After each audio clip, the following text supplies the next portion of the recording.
Welcome to A Fork in Time, the alternate history podcast.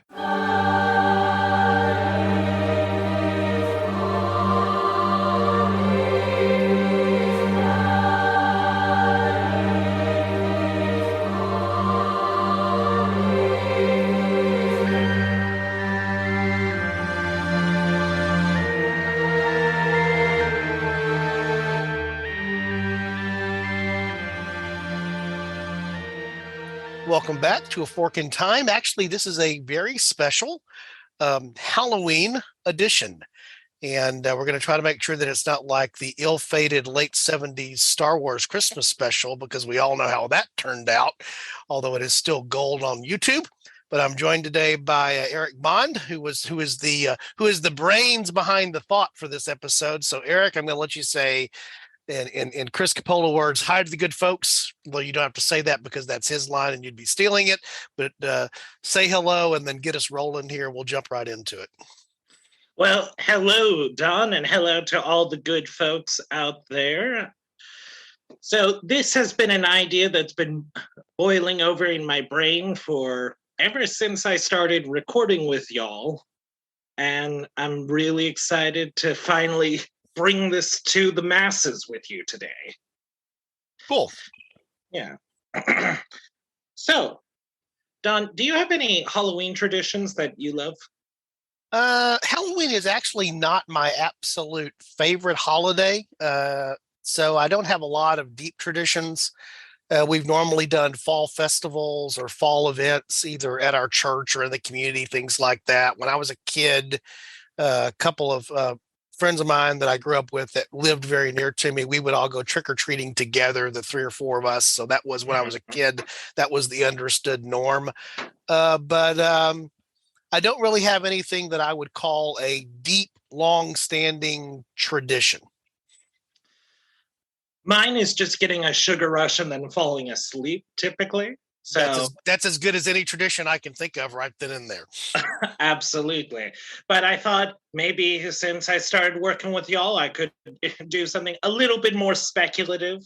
Like, we typically try to stay pretty straight edge when it comes to, like, on the sliding scale of soft alternate history to hard alternate history. Yeah, for just so our listeners understand, often in the pre-podcast and planning discussions that we have, we will use the word viable to describe our fork, to sort of, keep it within the realm of, we have a lot of room to roam, obviously, with alternate history, but we try to keep it, as you say, more towards the factual side of something that's fiction, if that makes any sense whatsoever. Yes. So today we're just going to throw all of that out the window and have some fun. So the setting is Mount Vernon.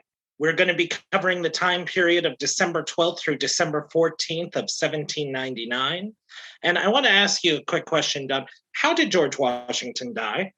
I don't think I know the answer to that question. I've been to Mount Vernon multiple times as a visitor, and I've seen the bedroom in which he did die, but the actual cause of death, if I had to go on Jeopardy and put that in the form of a question, I don't think I could nail it. That is A-okay. We're about to find out. So we are starting on December 12th of 1799. George Washington rides through Mount Vernon to examine his 5 farms and distilleries. Typically, this is a process that would take roughly 6 hours for him to accomplish. Then Washington would go home and expect to find a dozen or more strangers with letters of introduction, desperate to eat with the former president.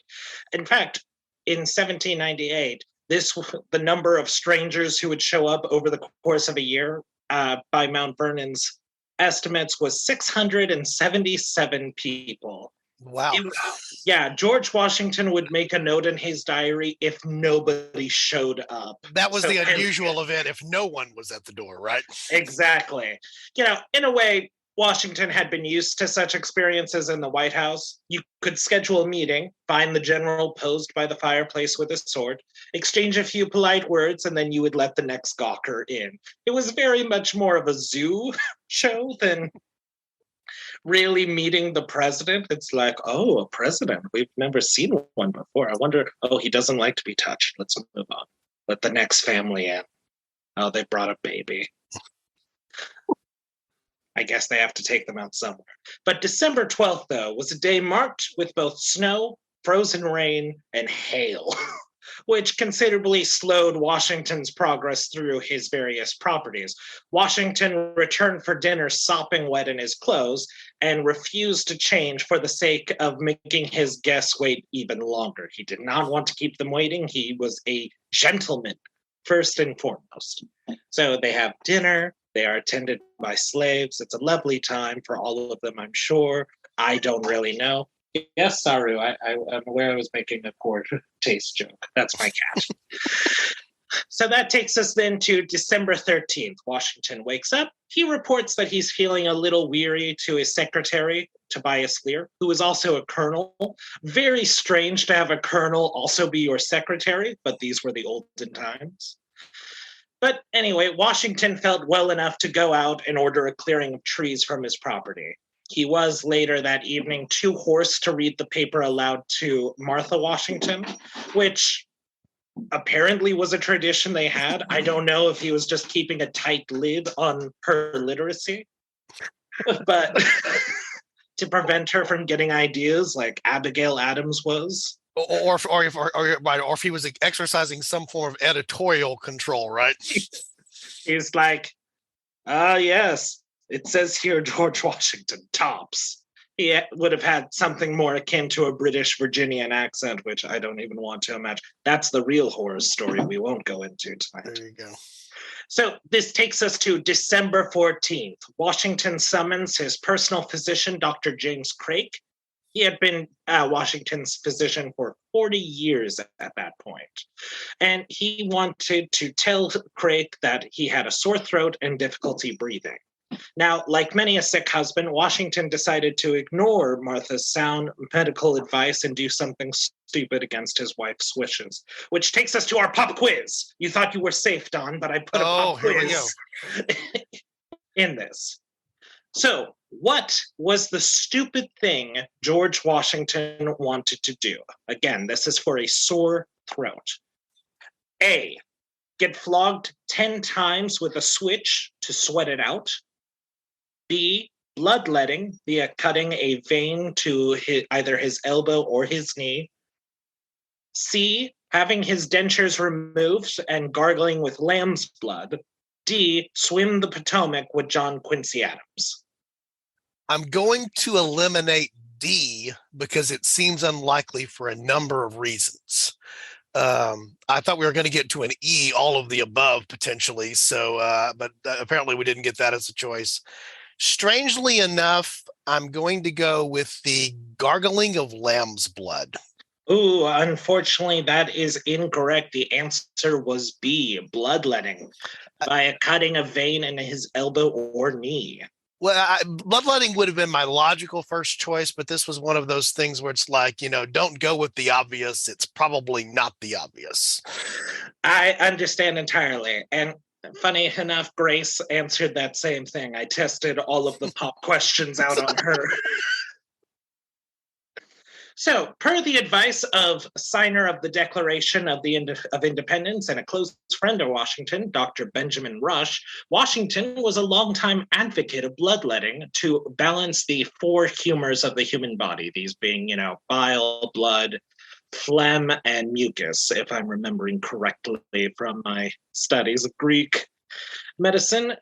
So, despite Martha Washington's misgivings over their efficacy, George at the very least relented to her request that they get a few other doctors be called in for alternate solutions. So, to this end, they got doctors Gustavus Richard Brown, Elisha Cullen Dick, and William Thornton. William Thornton wouldn't arrive until George Washington had died already, which may be important later. Yeah. For now, though, 3 doctors were on the scene, and like too many cooks in the kitchen, Washington's egg was cracked and too many metaphors were killed in that sentence alone. Probably to Martha's annoyance, even more ineffective treatments were attempted to cure, again, a sore throat and shortness of breath. Pop quiz. What other treatments were used? This one you can do all that apply. Okay. A, blister George Washington's throat with a toxic tonic called Spanish fly.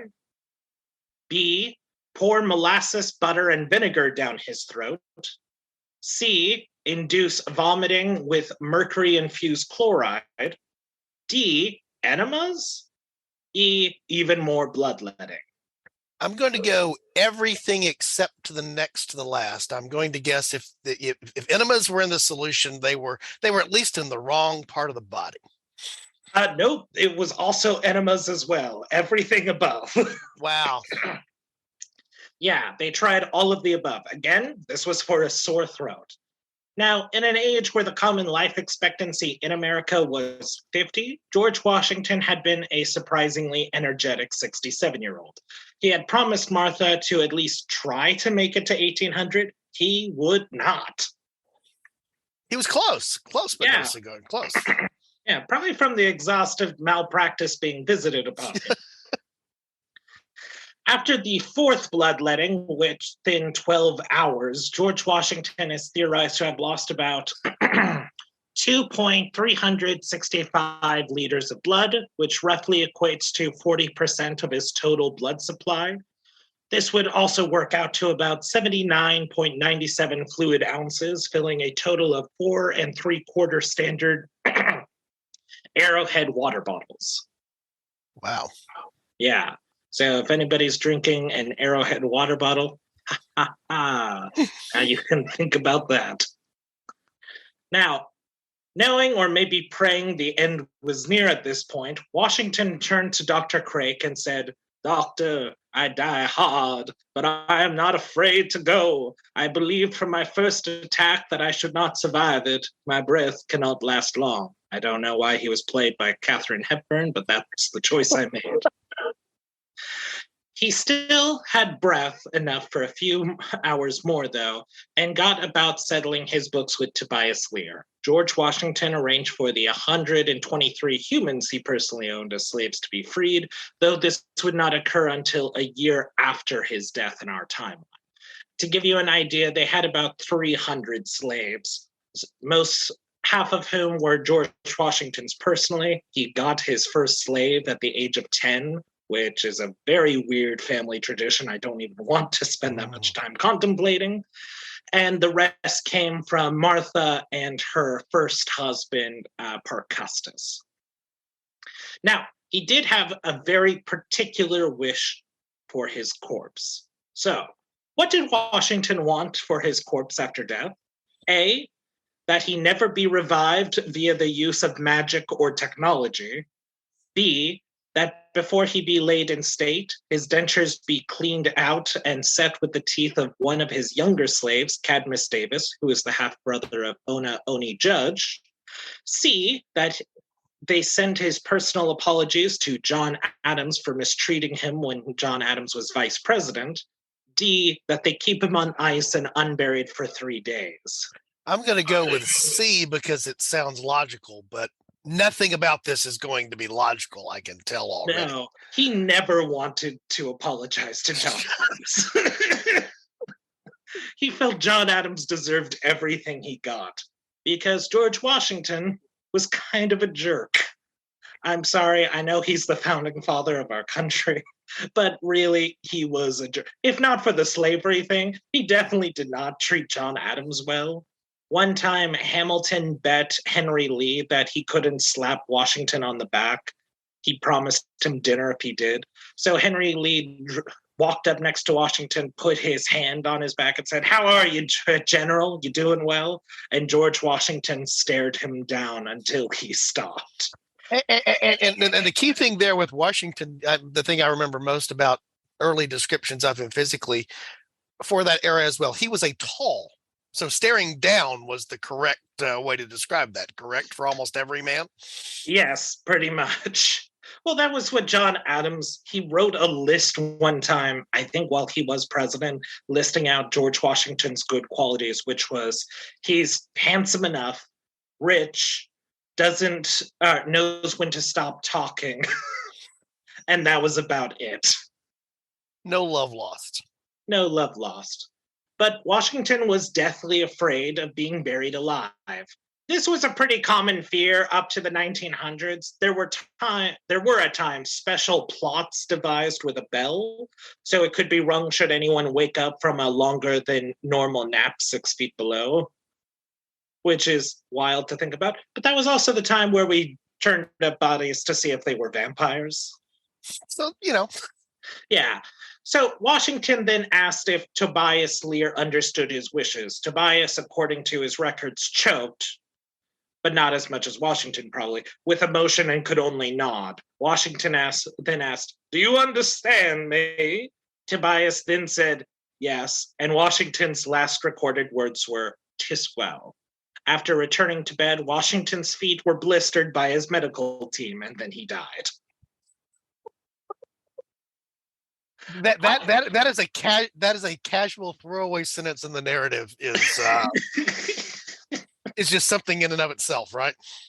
Yeah, I figured there's so much medical malpractice going on, I might as well just say, why would you blister a man's feet before he died? What are you hoping to? At that point, I think someone just had a very specific list of things like, what have I always wanted to do? Blister a man's feet. I studied this in medical college, but I've never done it.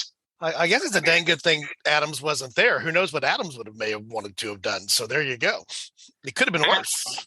Adams would just hold a meeting and have Washington sit there and not allow him to comment on anything. Just like, how does it feel, George? So, winds from the east fling Dr. William Thornton at last into our tale. Aged 40 years old and considered dashing for the time, he was the son of sugar plantation barons and extraordinarily wealthy, though forced to apprentice as an apothecary to keep him somewhat in line with his family's publicly professed Quaker values. Usually Quakers don't own slaves, but I guess that didn't bother the parents so much, as long as their son got a job. But Thornton was, through the profits of slavery, able to pursue multiple interests ranging from geology to medicine to steamboat design, and most notably, architecture. So, what building in Washington, D.C. did William Thornton design? A, the Capitol building. B, the White House. C, the Library of Congress. D, the Hall of Justice. This is not the DC Universe Hall of Justice, I presume. I'm glad you picked up on that joke.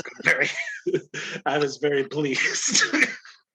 I guess I should have said the Hall of Justice. Yeah, and that just heightens me back to my being a kid in the early '70s and Saturday morning TV Super Friends. But there are some folks in our audience who will get that reference; others will not. But that was my first exposure to that. As long as we get the reference, what does it matter? Yeah, I'm going to. I have no clue. Probably should know something like this because this is probably something I heard in touring any or all of those locales in DC. But I'm going to go.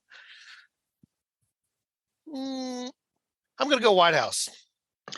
Actually, he designed the U.S. Capitol building.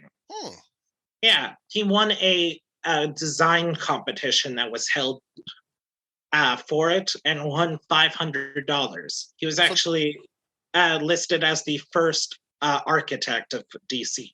Oh wow! So they didn't have a reality show called Project Capital or something like that. You actually had to have connections to make that work. Yeah, it's also just a wild time when the U.S. government could ask citizens of any ideas, any. I would love it if someone turned in a Hieronymus Bosch painting, and it's so this is what I want the U.S. Capitol building to look like.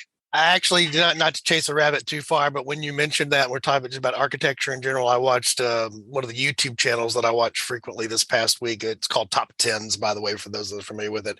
And it was the top 10 worst architecture things, buildings, designs ever. And let's just say there's some wacky stuff out there. I will leave it at that. Oh, I love top 10s. I'll have to check that one out. I did consult a top 10s facts you didn't know about Washington while I was finishing up this story. without giving too many of our behind the scenes secrets away, Simon Whistler, who is the host of that, and it seems like every other YouTube channel that pops up constantly on my feed, thank you algorithm, is has been the inspiration of a number of thoughts that have eventually led to episodes here. So, one of the ways that you can channel potential the future for A Fork in Time or The Room Where It Happened is get you a little Simon Whistler on the YouTube there. Oh yeah. Now, why exactly an architect was called in to treat the former president, you may ask? Well, Thornton, in his brief medical career, was renowned for his mastery of the cutting edge European treatment, the tracheotomy. Oh. Yeah. Oh, it's at this point, Don, I should mention my father is a respiratory therapist. And so for his birthday, on which just passed this October 25th, I dedicate this episode to you, Dad. You hate horror stories. So I thought this would be an appropriate testament to you. There you go. So, a tracheotomy is a procedure in which an incision is made in the front of the neck and a breathing tube is placed into the trachea, or what's commonly known as a windpipe. This allows air to go into the lungs in case there is damage or blocking to the throat. Perhaps a necessity if you plan to blister the throat of a patient or stuff molasses, butter, and vinegar down it as well. Needless to say, Thornton was bummed out to find that his patient had already died before he got there, especially because he considered, like many people in this time, George Washington to be a kind of father figure. The amount of historical men who all think of George Washington as their father figure is large and very weird. Hamilton, Lafayette, William Thornton, maybe John Adams. I don't know. Maybe that's why they had such a testy relationship. But he had a plan to bring about the revival of George Washington. Now, in our timeline, he was stopped by Martha, who felt that, George Washington has gone through enough. But at this episode, we already said we're throwing everything out the window. So, here is how to bring about George Washington in a few easy steps for the folks at home. 1. Thaw George's body with cold water. 2. Cover the body with blankets. 3. Massage the body while removing the blankets in phases to spur blood flow throughout the body. 4. Perform a tracheotomy. Again, small incision to Washington's throat. Insert a pipe to allow air to go directly into the lungs. Step 5, artificially inflate Washington's lungs. 6, perform a blood transfusion using lamb's blood to replenish Washington's body. Step 7, profit. This was his plan. Basically, how you would prepare steak at home if you had it frozen is how he wanted to bring back George Washington to life. And so lamb's blood playing a prominent role here in the episode more than I would have imagined was going to be the substitute for the deceased human's blood. Yeah. Now, people might be wondering why lamb's blood? Well, the tradition of lamb's blood being used for transfusion experiments was started in France by the doctor Jean-Baptiste Denis. So on June 15th of 1667, Denis had conducted the first recorded xenotransfusion on a 15-year-old boy and a butcher who had both been overtly bled. Somehow they both survived this process, although the butcher then killed the lamb that saved his life and ate it. So grateful. So essentially what I understand that Washington died from was some type of malady of the throat, which was dealing with the blockage of perhaps. So ironically, the tracheotomy had been performed while he was alive, may have provided some relief. Yeah. Apparently, the weather stopped him from being able to get there in time. And then the added malpractice of all the other doctors couldn't put Washington together again. Yeah. In nursery rhyme terms. Wow. So, this comes to our next pop quiz question. Why not lamb's blood? Why wouldn't they use it? So again, I'm going to read off 4 answers to you, and you are going to find the reason why you wouldn't. This is why you would not. This is the not. Yeah, this is something they didn't list as a reason for using lamb's blood. Okay. A, and this is all from Dr. Jean-Baptiste Denis. So put yourself in the mind of a doctor from France in the 1600s. Hold on. That's going to take a little channeling here. You channeled Washington's future Katharine Hepburn. I've got to take a moment just to be able to channel that. Okay, I'm there now. All right. Thank you, Jean-Baptiste. I'm glad you could be here. A, because the Bible calls Jesus the Lamb of God, ergo lambs are the holiest animal. B, lambs don't drink, smoke, or swear like other creatures, including sinful man. C, because human blood would throw off the four humors of the body, or in this case, more human blood would throw off the four humors. Or D, because Pope Innocent VIII drank the blood of 3 boys and died anyway. Wow. It seems like the last one should be the one that's eliminated, but history is what it is. I'm going to assume without knowing anything else that probably did happen. So I'm actually going to go with, I think, C there. Correct. You don't want to add human blood. That's already been the problem, right? That's correct, Don. Well done. And by the way, on B, lambs don't do that, nor do they date any other animals that do it either, kind of thing. Yeah, I know, but it was so weird that was one of the reasons he said, like, well, sheep don't drink, sheep don't smoke, sheep don't sin.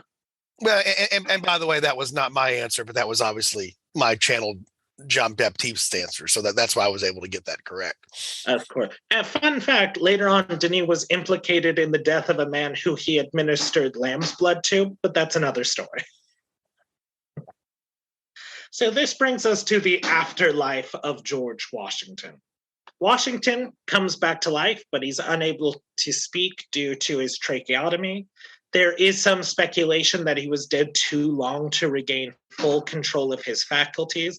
Nonetheless, it was a miracle. It was decided that Washington would remain in charge of Mount Vernon. He could still walk and eat, but was even more silent and probably slowly succumbing to necrosis because, again, his body had been dead for a while, no matter how well Virginia Snow could hold him up. So let's talk about the immediate repercussions. To take control of the positive publicity, John Adams ordered the creation of a new office to attend to the needs of the revived president. It was administered by William Thornton at Mount Vernon. It is still not enough for Adams to win the presidential election of 1800, and Jefferson becomes president. We're going to see a rise in Masonic lodges across the country as more people are thinking, oh man, are the Freemasons able to live past death? They got resurrection going for them. I got to check that out. Yeah. So do anti-Mason groups for the same exact reason of like, that's horrifying. What sort of necromancers are these Masons? We're going to see a lot of condemnation from basically every country across the world for this being pretty sacrilegious. And yet the price of sheep skyrockets across the globe. Isn't that interesting? Soon, the world's most expensive animal in this order are sheep, horses, and then cattle. Sheep's blood becomes a miracle cure that's carried in all major doctors' offices. And then George III, the other George of the era, dies in a botched transfusion in 1804, attempting to stave off another bout of mental illness. So George IV then becomes King of England much earlier. So there's our fork repercussions. It isn't just limited to Mount Vernon. No, not just Mount Vernon. And of course, people are wondering, well, what else can we use lamb's blood for? Several plantation owners do experiment in bringing back slaves since they figure, hey, that's going to be more effective to be worked into disintegration. But they're soon killed by other slaves, so that way they're allowed some freedom, even if it is in death. And we see a greater flow of immigration into the US in this time period, where a lot of people who are, say, French revolutionaries who had kind of bought into the more radical ideas come to the US because they're like, this is the place to be. The Enlightenment is in full swing. Not really. It was just the one guy. The Second Great Awakening, of course, is going to happen, which brings about a Washington cult.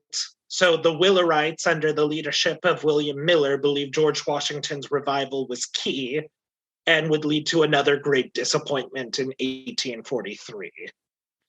But of course, I know, and you know, the real horror is property rights. So how does property get dispersed in a world where you can bring back dead presidents? Because guess what, Don? It's not just Washington. Almost every president is going to be brought back after death using the same treatment. And they're all going to be at Mount Vernon for the viewing public, except John Adams. So in this weird, wacky fork of a time world that we've created, you don't have to wait until the 20th century to go to Disney for your Hall of Presidents. It's at Mount Vernon, and it's not just awkward animatronics. It's something far scarier. Yep.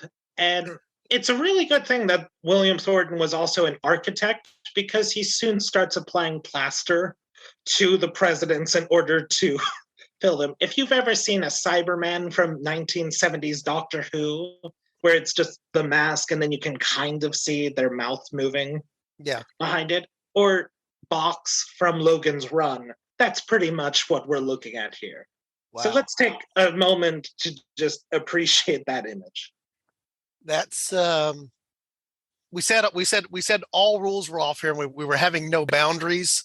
But the most, ironically, Eric, the most interesting thing here is the concept that we would gather all of the revived presidents in one place. That's actually what I'm having the most.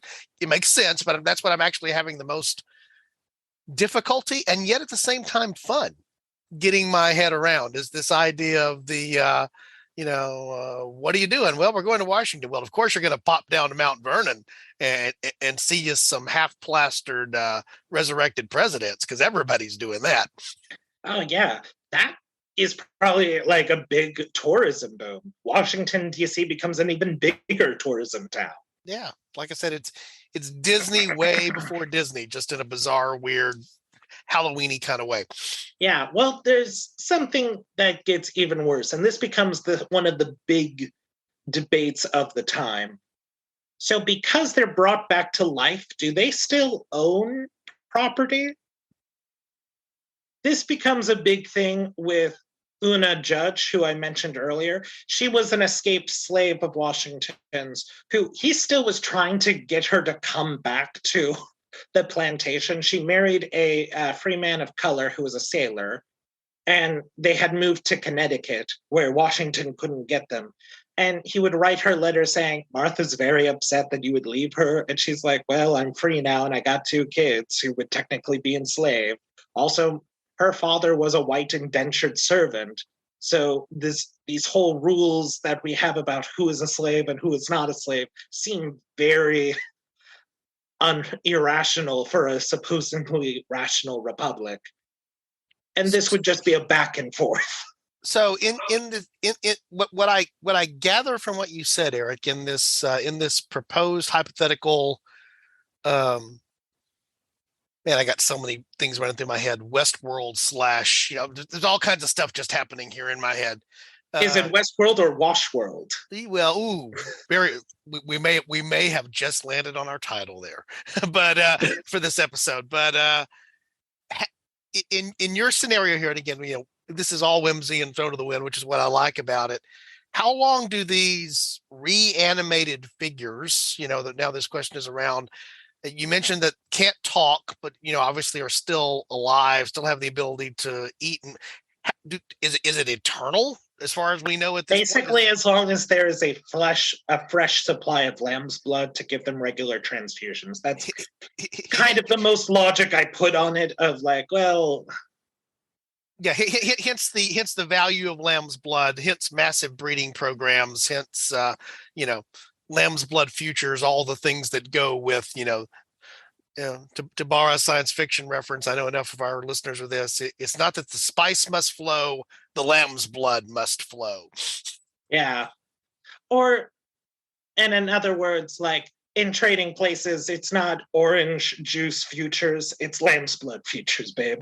And again, we may have hit upon the other candidate here for the title of the episode. But by this point, our listeners will know, but they're still open to go here. So the question you've raised is what happens with property rights, and that's an interesting thing because it's, well, if you remember the original draft of it was life, liberty, property, right? Not life, liberty, and the pursuit of happiness, because the assumption was that when you no longer had life, it wasn't your property to control anymore. But now we've blurred that line just a little bit. Yeah. The culture that might have best answered this for the time was the ancient Inca from Peru, because whenever an emperor died, they would be freeze-dried as a mummy, and then they would still own their property. It would be administered by one of their descendants, but basically they still had to fulfill social functions to where it's often recorded a mummy would go to tea with another mummy, talk, have drinks, take a bathroom break together, and then promise to meet up sometime, all of which is being done by their attendants, which is the weirdest ventriloquist act I've ever heard of. So maybe they get the inspiration of, well, that ended up creating a system to where there was essentially no property because everything was owned by 5 mummies. So maybe we should overturn that, which is what happens in Custis v. the US, because Washington's other descendants, and by descendants, these are the descendants of his stepchildren, since Washington was unable to have kids from an earlier disease. All of them are saying, like, hey, the US government essentially took our family home. Can we get some sort of payment in kind? And it's at that point decided, if you are revived, it just goes straight to your descendants. There's not much to say. At that point, you become, I think Nietzsche said, an automaton of duty.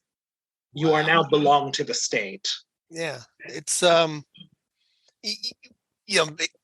getting a little serious here for a minute. I don't want to get too serious because the whimsy of this is what I'm enjoying about this little exercise that Eric's leading me down, and thus leading you as listeners down, I hope, as well. Hope you've been playing along at home and keeping score for your own quiz scores, while I have been as well. Is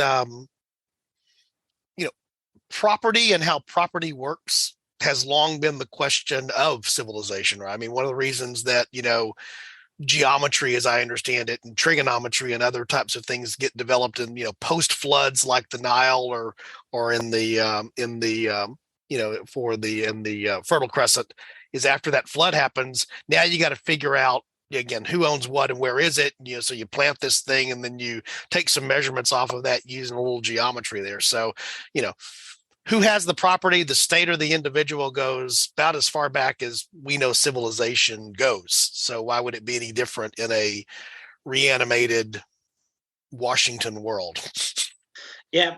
However, we also get a new calendar from our good French refugees from the Committee of Public Safety. So basically Jacobites come over because they're really into what we're doing.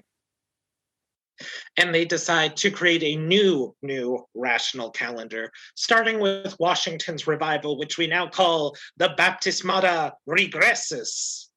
That is Google Translate for Washington revived. All years now start from 1799. So we lose AD and we get the abbreviation for that. Yeah, but it's kind of treated as like, yes, but we're still using AD. This is more of a civic holiday structure as opposed to I was going to say secular or religious calendar structure. It gets weird. But basically, Grace and I are now born in the year 196 BR. Because December 15th, the day Washington was revived, becomes New Year's. We celebrate Washington Miss every February 22nd. And October 3rd, we celebrate Thanksgiving. This is adopted by Lincoln during the Civil War, which is based on Washington's first call for Thanksgiving in 1789. Wow. Yeah. But if you're wondering, Don, do the Confederates try to kidnap George Washington and install him as president or king of the Confederacy for life? I'm going to go with a yes. I'm going to go with a yes. They do, but at the Second Battle of Mount Vernon, they are still repulsed, and they can only get John Tyler, which nobody is really thrilled about. Well, dead might as well be dead. What's the difference, right? Yeah. Do you want to hear about some of the notable commissioners of the Revived Presidents Society? Absolutely. It's got to be a list that's long and distinguished, right? Oh, of course. I'm going to mostly stick to the ones the audience will know from the 20th century, or I guess, the second century BR, but we got William Thornton, first commissioner of the Federal Monument Care Commission, a real monument man, if you could say. Ooh. He was filled with tears to see George Washington outlive him. He was appointed by John Adams, and he served from 1799 until his death in 1828. Should have invested in some lamb's blood futures. That's all I'm saying. Well, he wasn't a president, Don. That's only reserved for the presidents now. Ah. Or at least we tried to keep it safe to the president. That William Randolph Hearst III looks pretty familiar. Smells weird, too. Self-professed German count and X-ray technician Georg Karl Tanzler is tasked with the maintenance and care of the revived presidents. He developed his own means of reviving those looked over presidents who were not cremated immediately following their deaths. Some presidents tried getting away with that, but we put a stop to it. Yeah. He was the first commissioner to be impeached and convicted for misusing his research on a former patient named Elena Milagro de Hoyos, whose body he stole from the graveyard. He was appointed by none other than Warren G. Harding, and he served from 1920 to 1941. He was replaced by his deputy commissioner. We are going to cover Edward Gein, I never know how to pronounce it. Tanzler's deputy commissioner. He's mostly remembered for opening the Mount Vernon gift shop, where people could buy homemade leather goods such as lampshades and belts. He was later stripped of his post by President Henry Wallace in 1942. Henry Wallace became president because FDR tried using lamb's blood while he was still alive to cure his polio. Did not work out, clearly. Henry Wallace did not bad. Not a bad president. Now, this one, of course, is an easy one. She's the first female one to hold it. She's also the first non-naturalized citizen to hold the post. Ayn Rand becomes the commissioner. Her nomination was somewhat contentious for those reasons I've mentioned, but it was ultimately pushed through by Vice President Nixon and Senator Joseph P. Kennedy Jr. It was a brief and disastrous term, mostly because she did not know anything about medicine or architecture. She just wrote the fountainhead, and people thought, well, she must know something. But she wanted to do a hands-off policy, which left the deteriorating presidents at a dangerous rate. So she was appointed by Eisenhower and served from 53 to 54. But currently, today, the current commissioner is former Senator Bill Bradley. And after what happened in January 6th, the presidents, for their safety, were removed and put into Fort Knox, where they can be seen. Every president has the recreation of their personal quarters. So that way you can come in, see George Washington stand by the fireplace. You can't touch him, but you can see him, just like the old days and how George would have wanted it. That is where they are. That is where they will stay. In our Fork in Time's Hall of Presidents. This doesn't happen often, Eric. I'm speechless. Thank you. That was fun. It's interesting that I'm glad that you picked up. I'll just say this because you mentioned what the general topic would be, but we intentionally left it a surprise how it would unfold during the episode so that I could go along with the listener ride here. But I'm glad that you picked up on sort of what the religious overtones of something like this would be and how it would affect things. But that just like any good government or democracy, government would have its hand in this. This would not just be left to the private sector. No, this is too important. We have to manage this, control this, regulate this. It's um, that part actually stimulates the thinker in me, as to why is that the case? Because that is always the case. It's as simple as that. Cool. I had so much fun writing it. I had to stop myself, and it's like I need to put a hard border on this. In a more practical sense, again, not to take us back to more of the hard side, because again, we're going to keep this whimsical, but it's hard to imagine anybody else of that era that the effort would have been made for. Keeping him alive had some symbolic value for the reasons that it did in that, would have had in that era in terms of, being the first president. You're still in the generation plus of the revolution, the young country and all of that. There's, I'm actually looking over here at my bookshelf. Eric can see that I'm doing this. I keep looking off to my left. Why is he doing that? Because I see my copy of The Indispensable Man over there on the book, which is often used to describe Washington. I think that's why in some ways he was still at this point indispensable. I mean, I'm thinking of the line also from Hamilton, John Adams. Adams was no Washington in a lot of ways. Massachusetts versus Virginia, taller versus short. Just all the other reasons they were not the same guy, right? Yeah. But there was a reason why Washington was sort of that unique guy at a unique time in a unique place. And so, letting him go would not have been easy. Well, no, and the fact that so many people wanted Washington to basically become a different King George. A different kind of king. Yeah, exactly. It's I don't think we appreciate that as moderns, maybe quite the way that it was. Not that I don't think of that era as being, in modernity, but I don't think we think of that the same way. That this idea you point out, come and see what a president is. Go to the White House or go to Mount Vernon, because this was. In fact, I remember reading things about the Constitution.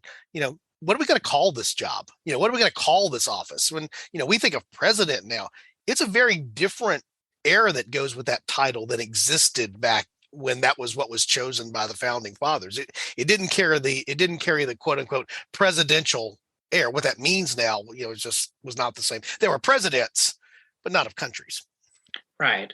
Well, it's the fact that I've always kind of attributed to the idea of, like, in our country, since we're a country of immigrants, like, no one has a strong claim except like the indigenous folk here. We have no real united mythology, no real united even religion that we can all kind of say, like, yes, this is what we're basing our sense of.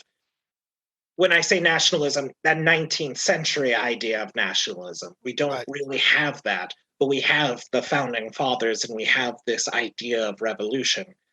Even how much they might not have lived up to their own ideals is clear, but we still hold to this idea of, like, it's why we've kept the Constitution for so long when so many other countries just kind of swap through it once it becomes irrelevant or they feel like it's not adequate to hold it. We still hold on to this idea because we are a country of laws, because we don't really have anything else to kind of bind us together naturally.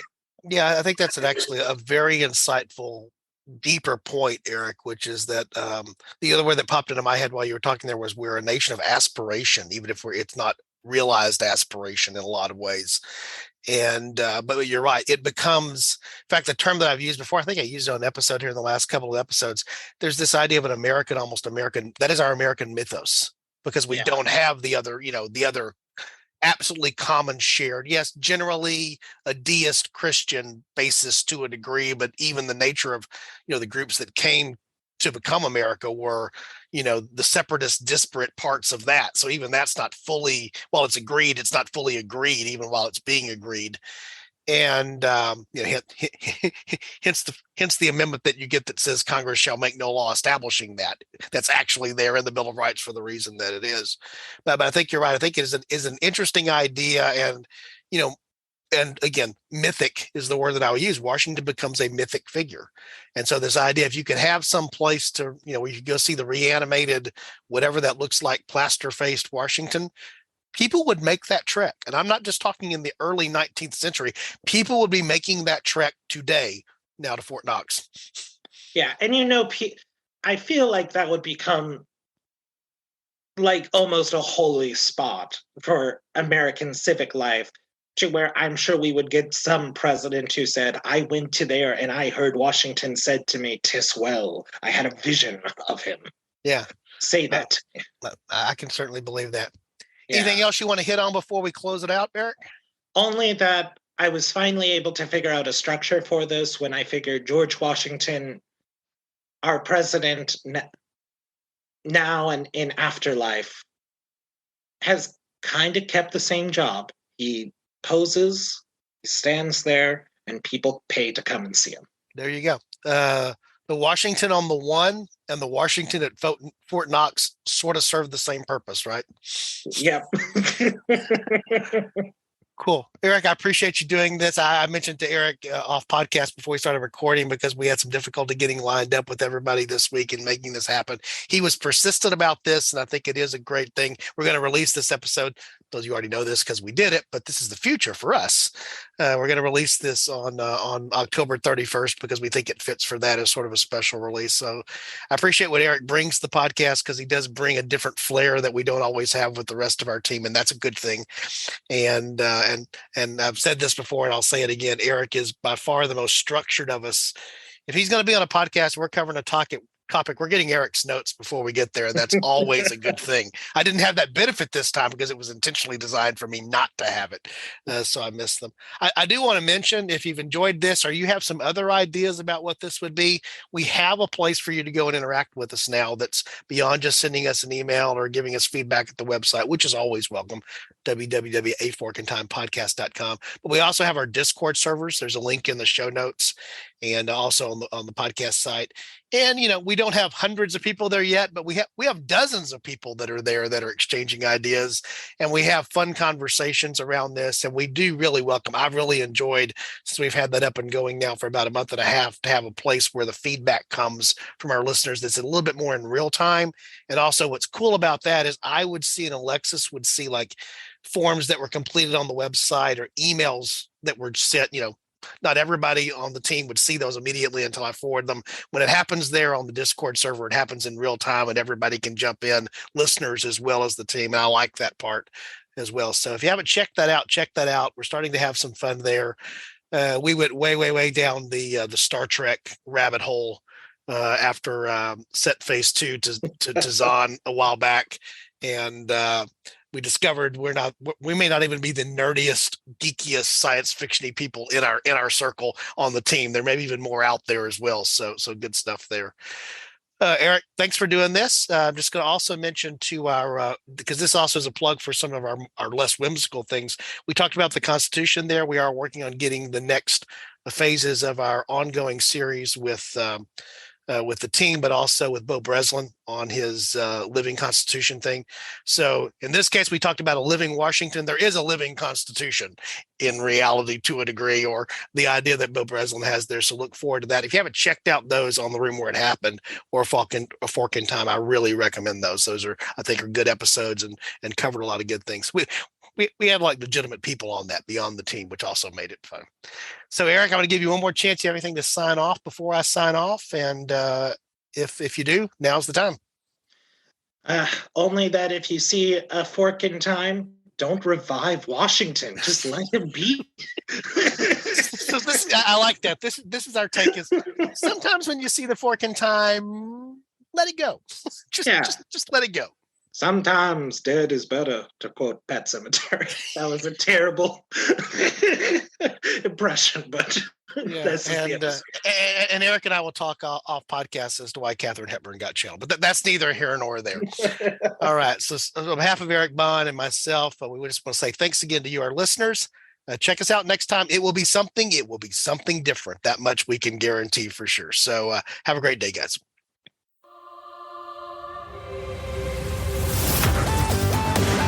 Thanks for listening to A Fork in Time, the alternate history podcast.